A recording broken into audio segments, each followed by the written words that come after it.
Sovet edebiyatı idi ol vaqtda. Ol Ataka da buldu, ol baytaq aның isimleri baytaq bit. Şuluk bir jurnal indi ol dersin aytkanda. Sovet edebiyatı Sovetler vaqtında Sovet edebiyatı buldu. Мәгънәсезрәк инде ул име Совет әдәбияты Казак та керә бит инде, Кыргыз да керә бит. Конкретизация юк бу очракта. Ләкин без инде язучы бүгенге классик язучыларның әсәрләре белән Совет әдәбиятында таныша башладык. Романнар, повестлар, мәсәлән, мин Мәхмүд Хәсәновның Урман шаулы дигән повестен укыдым 55 елда. Совет әдәбиятында. Ул миңа бик ошаган иде. Мәхмүд Хәсәнов әле ул вакытта башлап язучы гына. Аның романы чыкты, яшьләргә бик ошады ул. Аннан соң инде ул аның соңгы әйтик иң яхшы әсәре Ажаган. Ажаган калын. Менә ул әдәби әсәр инде, зур әсәр. Шайх Иман Нурлар, классикларның бөтенесен без Совет әдәбиятыннан танып белә идек. Хәзер инде ул тулы канлы әдәби журнал. Хәтта бит язучыларның тышлыкта рәсемнәрен дә чыгара башладылар. Ринат Харис килгәч. Әле андый гадәт юк иде. Ринат Харис килгәч кенә менә һәр санында бер кешенең сез сурәтен күрәсез. Ул әйбәт, пропаганда, ул кешене белеп калырга тиеш. Аннан соң аны кисеп алып эләргә тиеш кешене. Казан утлары ул үзгәрмичә мөмкин дә түгел. Ләкин аның төп максаты халыкны укудан биздермәү. Аның максаты.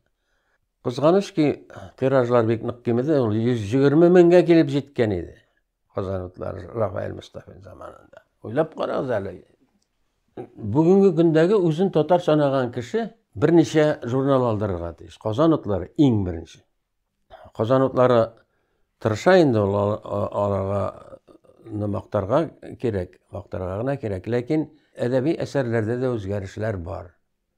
Кими якка.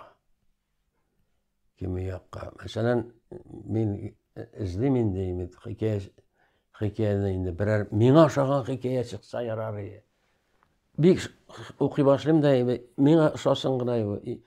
Минем зәвкыма, минем фикеремә туры килергә тиеш бит шарышын. Менә бер автор чыкты сездә берничә ел моннан элек. Даладан килүче дип аталадыр ул, кыска гына хикәя. Ул миңа бик ошаган иде. Миңа рецензия яздым. Кешечә язмыйсың дип, минем хикәяләрне тотып бергәлиләр иде. Мин тем кешечә язгач минеке булмый бит ул. Енекичә мин яза белмим. Енеки үзенең әйткән сүзе, миңа ошатырга тырышып язганнарны мин кабул итмим, язучыга санамыйм. Мин тем шуны телисезме? Мин бик кызыш идем. Редакторлар белән әшәке сөйләшәдер мин теге тәртипсез, чөнки аңламыйлар. Ул Мираж дигән хикәя булды. 5-6 битлек кенә хикәя ул. 60 хикәя кертте мин казанларына. Берсе дә басылмады. Яшь чакта. Берсен алам, мәмәнсен. Менә тутып нитәләргә. Исемен әйтмим инде, мәрхүм инде, авыр туфрагы җиңел булсын. Кешечә язмыйсың. Рафаэль Мустафин килде журналга. Шуннан соң әйтәм, мине мондай менә 60 хикәя керттем дип жалоба белән кердем тәңгә. Минем басарга рөхсәт бирде Мираж дигән хикәяне. Мираж дигән хикәя басылып чыкты. Ул 2нче сан бугай 68нче ел. Басылып чыкты. Яшьләргә дук итерде яшьләр. Аксакаллар берсе яки менә таяк белән шүбәләрне шүпи минем белән очрашкач бит мактый да алмый, хорый да алмый хикәяне. Дип торалар да име. Мирсәмир белән Шамир белән Ибраһим Гази бугай име. Шатканнар, ләкин матбугатта бер сүз язмадылар. Мин үсеп китәр идем име шунда язсалар. Хикмәт бик гади. Ике шофер берсенең ялгышлыгы аркасында бензиннәрен зур шүл инде ул дигәндә. Кызылкым шүлендә име, буравойлар эшләйләр дигәндә. Туры юлдан китәләр дә 150 шақырым тегіндейме бараке, бензинлері бете. Запас дегім яш шофер гаражда канистрларын ұнтып қалдыра. Ризықлары жоқ, ашығалар.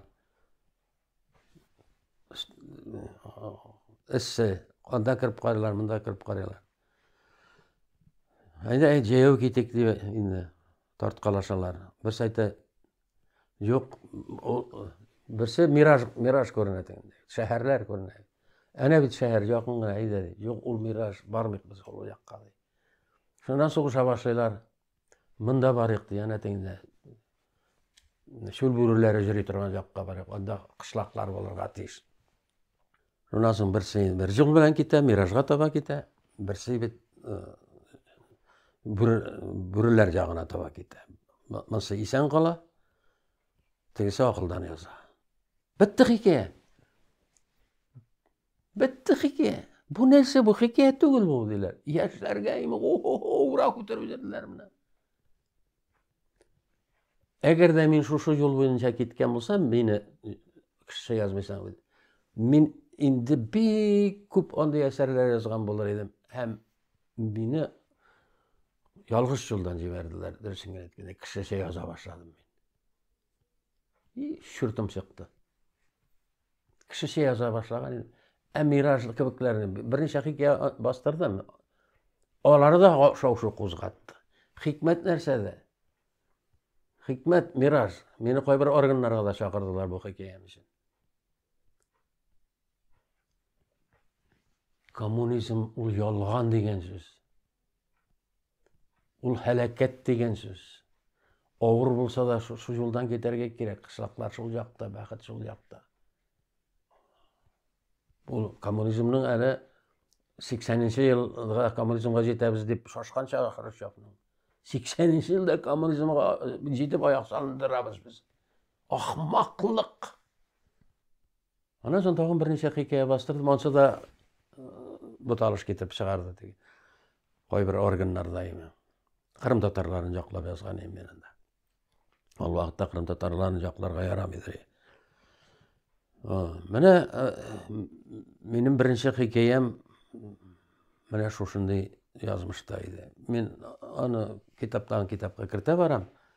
Аннан соң инде мин байтак берничә роман, хикәяләр басыла килде инде моңа. Хәзер инде мин язасым килми. Коръәнне тулысы белән бастырды Казан утлары. Мин тәрҗемәне менә Казан утлары бит ул безнең культура мәркәзебез.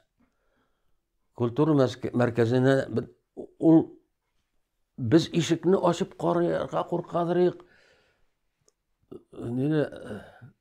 Гомәр Бәшировләр эшләгәндә язсалар Союзында Казан утларында ишекне ачарга куркадырык без Казан утларында хикәя бирергә кыймыйча йөридек коридорда. Хәзер biraz үзгәрде. Казан утларына чыгу ул бик зур дәрәҗә иде заманында. Хәзер дә дәрәҗә.